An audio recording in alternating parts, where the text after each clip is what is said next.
Alright, today we're going to talk a little bit about Theraband exercises. Now I think the Theraband has gotten a bad rap because, well, when you look at it, it doesn't look like a very formidable piece of equipment. You know, it looks sort of weak and fragile, and so I think a lot of people stay away from it because they just don't think that they're going to get the kind of gains that they want, whether it's muscular size or strength or speed or power or what have you.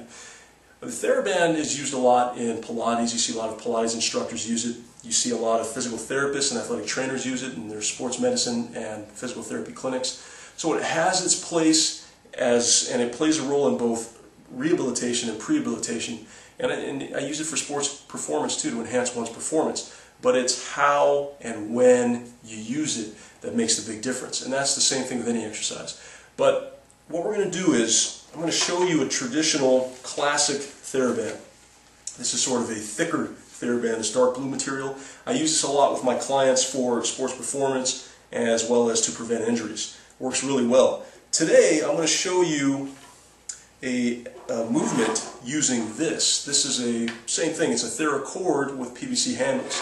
It's the same principle. It's called Hooke's Law, the law of elasticity, and I'll get into that on other lessons. We'll delve deeper into the Hooke's Law and how to use it to do a bunch of cool things, whether you're trying to burn fat, build muscle, increase your cardio output, cardiorespiratory capacity, and so on. And so today we're going to use that cord, we're going to go outside, and I'm going to show you a movement for your rotator cuffs. The movement is very basic but effective for the supraspinatus and infraspinatus that are on the posterior side of the scapula. There's some technical points that I want you to keep in mind.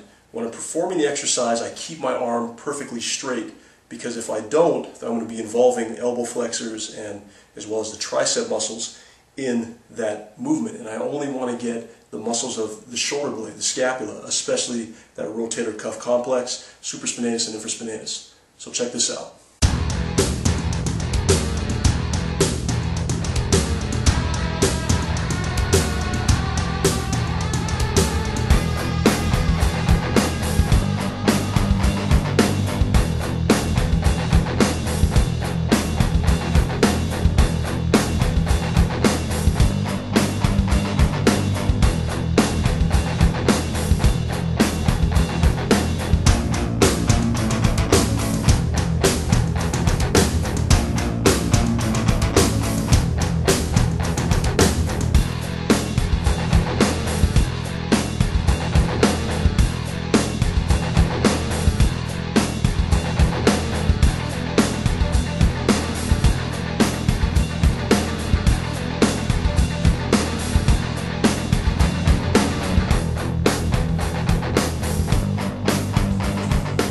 Alright, so that's it. As you can see, it's a very basic but effective exercise. A couple of key pointers. Remember to keep the elbows perfectly straight so that you're not involving the arm musculature, but isolating the scapular muscles, especially the rotator cuff. And when you go from medial to lateral, make sure you really whip that thing out. It's called into horizontal adduction. That really prepares the muscles and the other connective tissue, such as tendons and ligaments, for more explosive work. So if you ever encounter explosive work in your daily activities, or you're an athlete that trains ballistically, then you're less likely to get injured, or the severity of injury will be diminished, and that's huge. So you can use it for preventative measures, you can use it as a rehab tool.